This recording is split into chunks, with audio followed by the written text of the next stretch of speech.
दोस्तों, स्वागत है आपका अपने यूट्यूब चैनल एमसीक्यू क्वेश्चन सब पर। आज हम आपके लिए इस वीडियो में जो टॉपिक लेकर आए हैं वो है बाल विकास और शिक्षा शास्त्र सीडीपी का भाग 4। बाकी की जो 3 भाग हैं आप उसे सीडीपी हिंदी की जो प्लेलिस्ट है उसमें जाके चेक कर सकते हैं। हम लोगों ने सीरीज स्टार्ट की है जिसमें हम सीडीपी के 500 प्रीवियस ईयर क्वेश्चंस कर रहे हैं जो कभी ना कभी किसी न किसी एग्जाम में पूछे गए हैं। तो अगर आप 2025 का किसी भी टीचिंग एग्जाम की तैयारी कर रहे हैं, रीट का, सीटेट का, यूपी टेट का, बिहार टेट का, तो ये सीरीज और ये वीडियो आपके लिए इंपॉर्टेंट रहने वाली है। आप हमें हमारे डिफरेंट सोशल मीडिया प्लेटफॉर्म पर फॉलो कर सकते हैं, फ्री पीडीएफ ई बुक्स के लिए टेलीग्राम चैनल पर, जिसका लिंक डिस्क्रिप्शन में मौजूद है, नहीं तो आप इस नाम से सर्च कर सकते हैं और हमारे साथ कनेक्ट कर सकते हैं। इंस्टाग्राम चैनल पर जुड़ सकते हैं जिसका भी लिंक डिस्क्रिप्शन में मौजूद है, जहाँ पे आपको डेली क्विज मिल जाएगा अपनी तैयारी के लिए, वो देख सकते हैं। 2 ब्लॉग चल रहे हैं वो देख सकते हैं। बाकी पीडीएफ ई बुक्स परचेज करने के लिए हमारी वेबसाइट देख सकते हैं, जिसका भी लिंक हमने डिस्क्रिप्शन में दिया हुआ है। इस लेक्चर का भी जो पीडीएफ है वो आपको हमारे टेलीग्राम चैनल पर अवेलेबल हो जाएगा। तो चलिए दोस्तों, स्टार्ट करते हैं वीडियो को और देखते हैं आज का पहला सवाल। और वीडियो को स्टार्ट करने से पहले अपने दोस्तों के साथ शेयर कर दें ताकि ज़्यादा से ज़्यादा स्टूडेंट्स वीडियो का फ़ायदा उठा सकें। चलिए देखते हैं पहला सवाल। पहला सवाल है, निम्नलिखित में से कौन बुद्धि की परिभाषा नहीं है?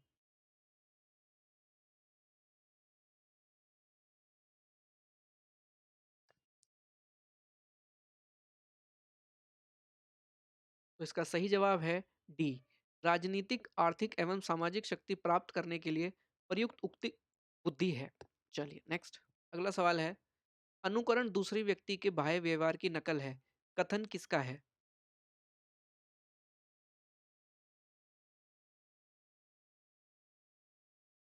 तो सही जवाब है ए, ये कथन है रेबर्न का। चलिए अगला सवाल देखते हैं। आप अपनी कक्षा के बच्चों के बौद्धिक विकास में परिपक्वता लाना चाहते हैं, इसके लिए आप निम्न में से किसका चुनाव करेंगे?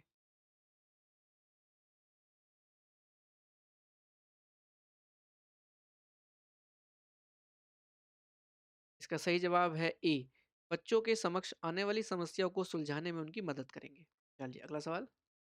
आपकी कक्षा का एक छात्र कक्षा में काफी बात करता है, आप उसके विषय में पता करते हैं तथा पाते हैं कि वही छात्र अपने घर पर बहुत ही कम बात करता है, तो आप उस छात्र के विषय पर निम्न में से क्या विचार देंगे?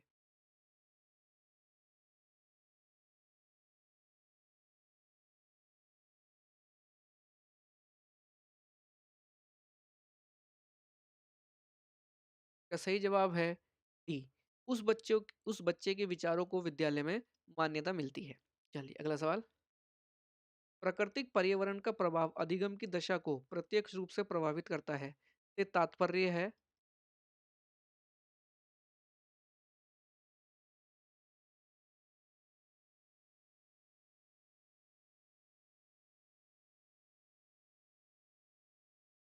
का सही जवाब है ए, जलवायु तथा वायुमंडलीय दशाओं का योग बालक की बौद्धिक निष्पत्ति तथा सृजनशीलता पर गहरा प्रभाव डालते हैं। चलिए अगला सवाल। आप अपनी कक्षा के एक पिछड़े छात्र में अधिगम की गति को तीव्र करना चाहते हैं, जिससे कि वह सामान्य छात्रों की श्रेणी में आ सके, इसके लिए आप निम्न में से क्या उपाय अपनाएंगे?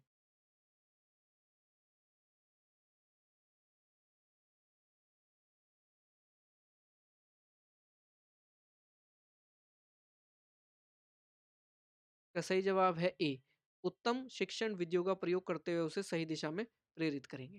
चलिए अगला सवाल। किसी बालक में संवेग आवश्यक है क्योंकि संवेग,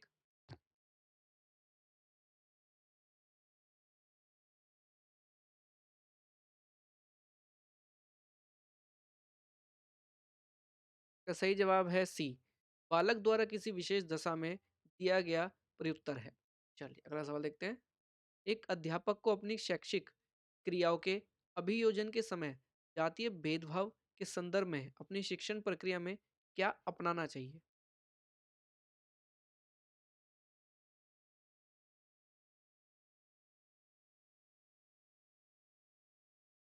का सही जवाब है बी, लचीलापन। चलिए अगला सवाल। अपनी कक्षा में कुछ बच्चे शारीरिक रूप से निशक्त, कुछ बच्चे मानसिक रूप से निशक्त तथा बाकी बच्चे सामान्य हैं। आपके अनुसार उन्हें कक्षा कक्ष में बैठने की निम्न सी व्यवस्था सर्वाधिक उपयुक्त होगी में से कौन सी?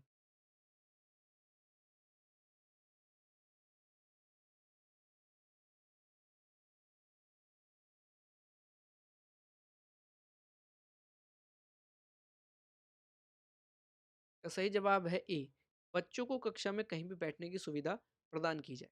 चलिए अगला सवाल। बुद्धि के प्रतिदर्श सिद्धांत का प्रतिपादन निम्न में से किसने किया था? किसने किया था?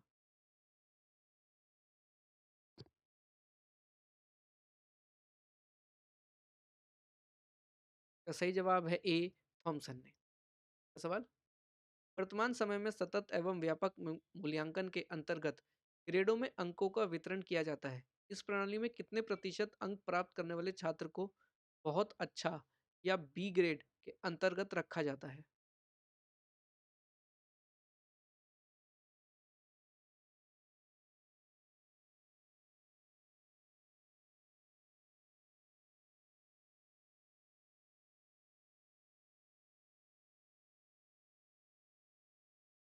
का सही जवाब है बी, 56 से 74%। चलिए अगला सवाल। मूल्यांकन की प्रक्रिया के दौरान शिक्षकों को काफी सावधानी बरतने की आवश्यकता होती है। इस दौरान शिक्षकों को निम्नलिखित में से कौन सा कार्य नहीं करना चाहिए?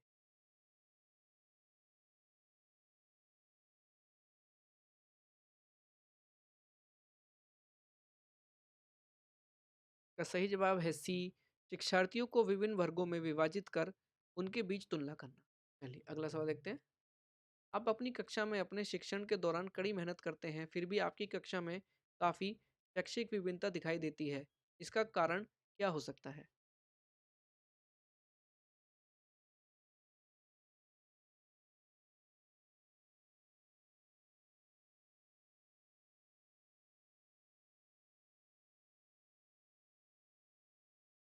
का सही जवाब है सी, भिन्न भिन्न छात्रों में व्यक्तित्व गुण भिन्न भिन्न होते हैं। चलिए अगला सवाल। अपनी कक्षा की एक बालिका मीरा विद्यालय में होने वाली प्रत्येक क्रिया के विषय में जानने के लिए सबसे अधिक उत्सुक रहती है। आपकी उसकी इस प्रक्रिया पर प्रतिक्रिया होगी।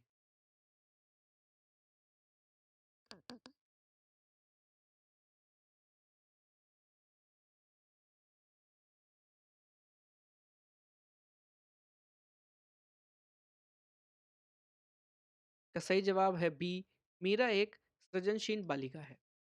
अगला सवाल। आपकी कक्षा का एक छात्र मोहन बोलते समय हकलाता है।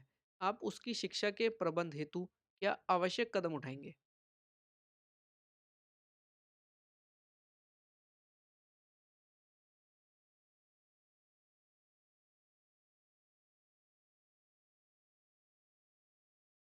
का सही जवाब है ए, उसमें अध्ययन की गलत आदतों पर नियंत्रण कराएंगे। चलिए अगला सवाल। यदि आप अपनी कक्षा के बच्चों में यह भावना जागृत करना चाहते हैं कि उन्हें विद्यालय उपलब्धियों में सफल होना चाहिए, इसके लिए आप निम्न में से क्या उपाय अपनाएंगे?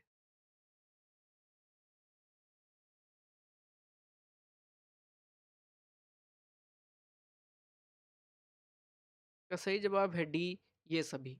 चलिए अगला सवाल। किसी बालक की समस्याओं के विषय में पता लगाने के लिए कम उपयोगी मनोवैज्ञानिक विधि है?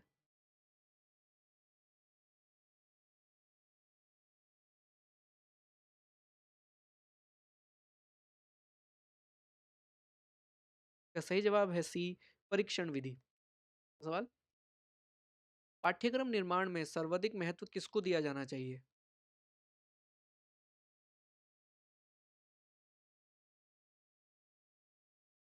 का सही जवाब है ए, व्यक्तित्व विभिन्नता। चलिए अगला सवाल देखते हैं। अधिगम के संदर्भ में शिक्षा शास्त्रियों एवं मनोवैज्ञानिकों ने विविध प्रकार की परिभाषाएं दी हैं।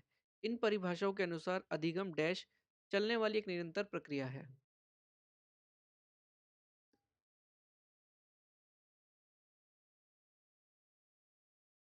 का सही जवाब है ए, जीवन पर्यंत। चलिए नेक्स्ट। बालक अपने चारों ओर जिन वस्तुओं और परिस्थितियों को देखकर जो चिंतन करता है वह होता है।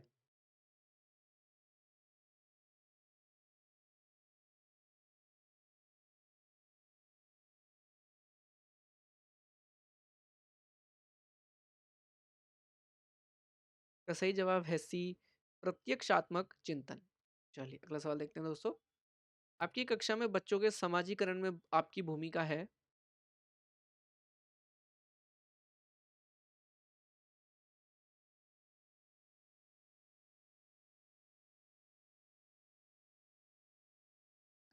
इसका सही जवाब है ए, बच्चों का बौद्धिक विकास करने में। चलिए, बालकों के नैतिक विकास को समझने के लिए जीन पियाजे ने निम्न में से कौन सी विधि को अपनाया?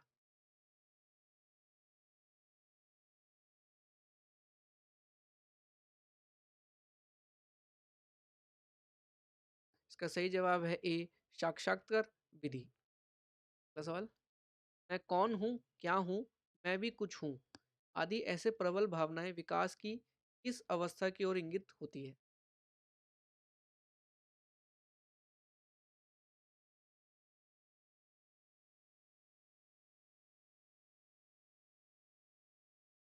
इसका सही जवाब है ए, किशोर अवस्था।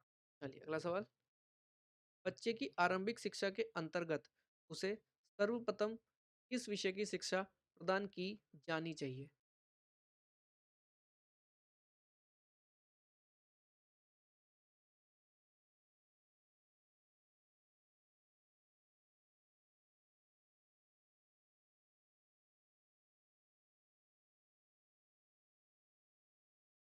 इसका सही जवाब है ए, भाषा। चलिए अगला सवाल देखते हैं दोस्तों, अच्छे शिक्षक का उद्देश्य निम्नलिखित में से क्या होना चाहिए?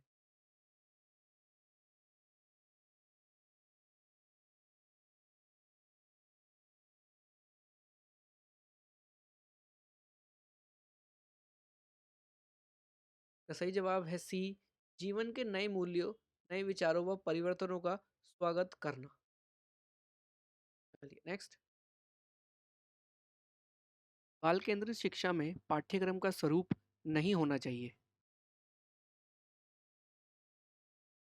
इसका सही जवाब है बी, आर्थिक आवश्यकताओं के अनुसार। अगला सवाल है, सीखना से क्या तात्पर्य होता है?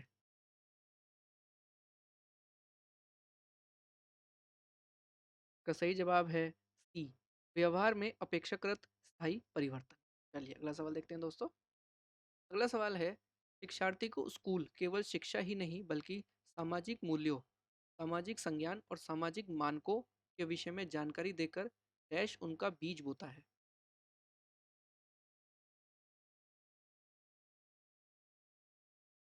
इसका सही जवाब है बी, समाजीकरण। का सवाल, सीखने वाले का स्वयं नियम निर्भर करता है।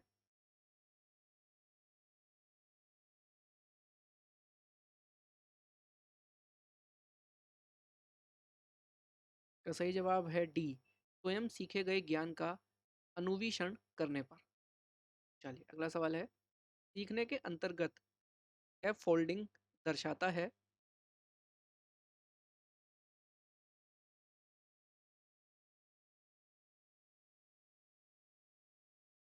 का सही जवाब है बी, सीखने में वयस्कों द्वारा किए गए अस्थायी सहयोग को। चलिए अगला सवाल देखते हैं, समावेशी कक्षा की विशेषता नहीं है।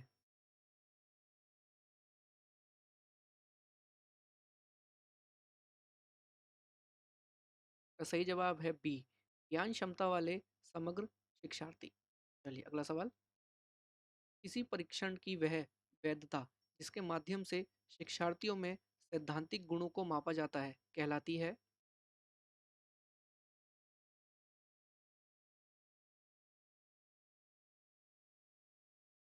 का सही जवाब है डी, अभिसारी वैधता। अगला सवाल, तीन पियाजे द्वारा प्रतिपादित संज्ञानात्मक विकास सिद्धांत की किस अवस्था में बालक वस्तुओं को पहचानने का प्रयास करने लगता है?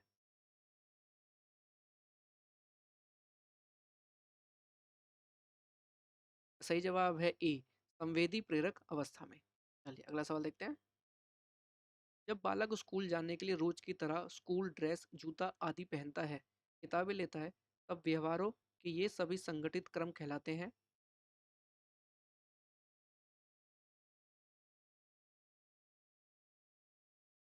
का सही जवाब है सी, स्कीम। चलिए अगला सवाल, निम्न में से वह कथन जो शिक्षार्थियों में सृजनात्मकता का पोषण करता है।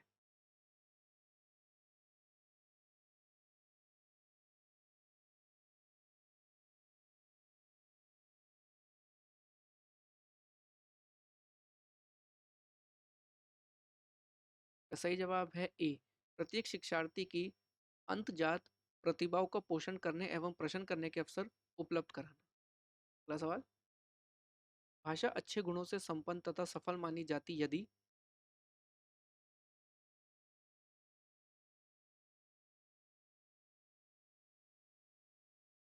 का सही जवाब है बी, यह नए विचार और संभावनाएं उत्पन्न करने में सक्षम हो। चलिए अगला सवाल देखते हैं। एक शिक्षार्थी वस्तुओं को या तो बिल्कुल सही या बिल्कुल गलत के रूप में वर्गीकृत करता है। आप उसके चिंतन किस वर्ग में रखेंगे?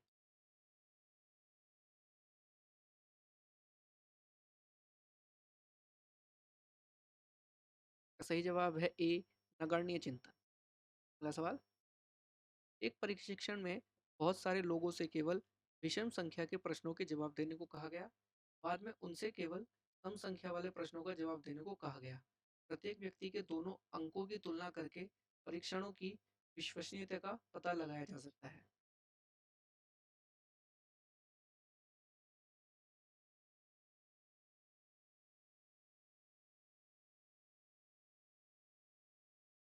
का सही जवाब है ए, अर्ध विभाजित। अगला सवाल, शिक्षार्थी से पूछता है कि क्या वह अपने माता पिता से झूठ बोलता है। शिक्षक द्वारा पूछा गया यह प्रश्न है।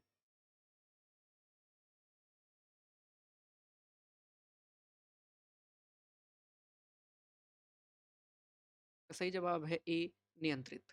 चलिए अगला सवाल, पाठ्य पुस्तकों के विषय में कौन सा कथन अनुचित होगा।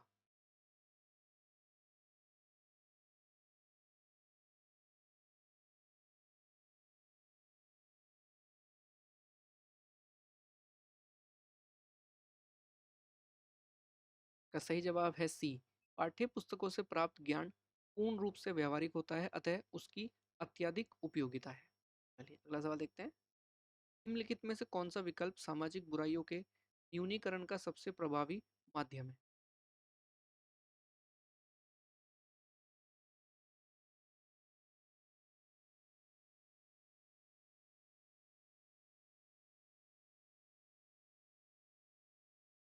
का सही जवाब है सी, सार्वभौमिक शिक्षा। चलिए अगला सवाल, परिवर्तन सामाजिक परिपक्वता की दृष्टि से एक उत्तम अनुक्रिया है जो शिक्षा योजना है कि।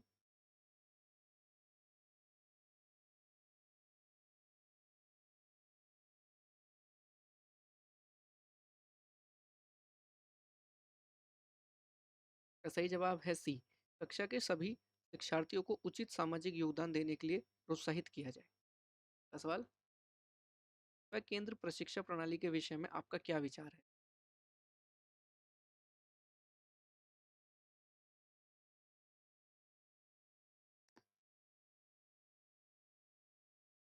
का सही जवाब है बी, इससे शिक्षार्थियों को नई जगह जाकर समायोजन का कष्ट नहीं झेलना पड़ता। अगला सवाल देखते हैं। प्रजातांत्रिक पर्यावरण की प्रमुख भूमिका है।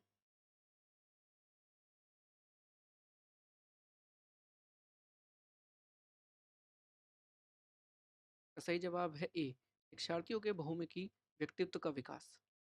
अगला सवाल, एक सार्वजनिक क्षमता है जिसके सहारे बालक उद्देश्यपूर्ण क्रिया करता है, विवेकशील चिंतन करता है तथा वातावरण के साथ प्रभावी ढंग से समायोजन करता है।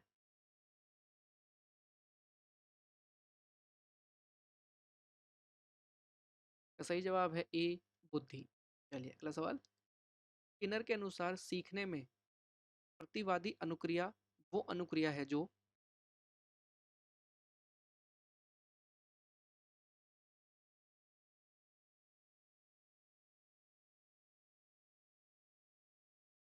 का सही जवाब है ए, स्पष्ट उद्दीपन द्वारा उत्पन्न होती है। अगला सवाल, शिक्षक के मानसिक स्वास्थ्य का अध्ययन करना आवश्यक है क्योंकि।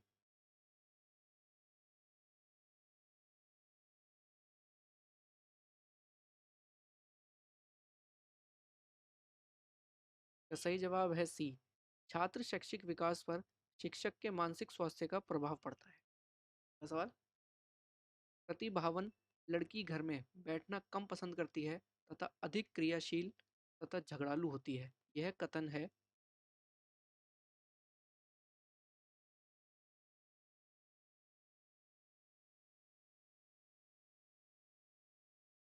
का सही जवाब है ए, ट्रॉका। चलिए अगला सवाल। निम्नलिखित में से किसने कहा है कि विकास परिवर्तन श्रृंखला है जिसमें बालक भ्रूण अवस्था से लेकर प्रौढ़ अवस्था से।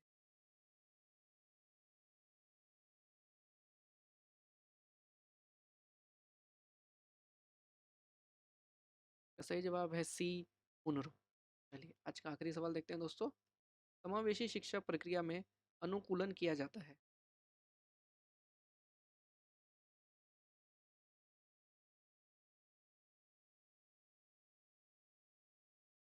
का सही जवाब है डी, ऊपर के तीनों के शिक्षण हेतु। चलिए दोस्तों आज की वीडियो में इतना ही। अगर आज की वीडियो पसंद आई हो तो लाइक और शेयर ज़रूर करें, और अगर आप चैनल पर नए हैं तो चैनल को सब्सक्राइब ज़रूर करें। फ्री पीडीएफ ई बुक्स पाने के लिए आप हमारे साथ हमारे टेलीग्राम चैनल पर जुड़ सकते हैं, का लिंक हमने डिस्क्रिप्शन में दे दिया है। साथ ही साथ आप हमारे इंस्टाग्राम चैनल पे भी जुड़ सकते हैं, यहाँ पे आपको डेली क्विज और कुछ शॉर्ट टिक्स मिल जाएंगी अपने एग्जाम से रिलेटेड। बाकी पीडीएफ ई बुक्स परचेज करने के लिए आप हमारी वेबसाइट देख सकते हैं, उसका भी लिंक हमने डिस्क्रिप्शन में दे दिया है।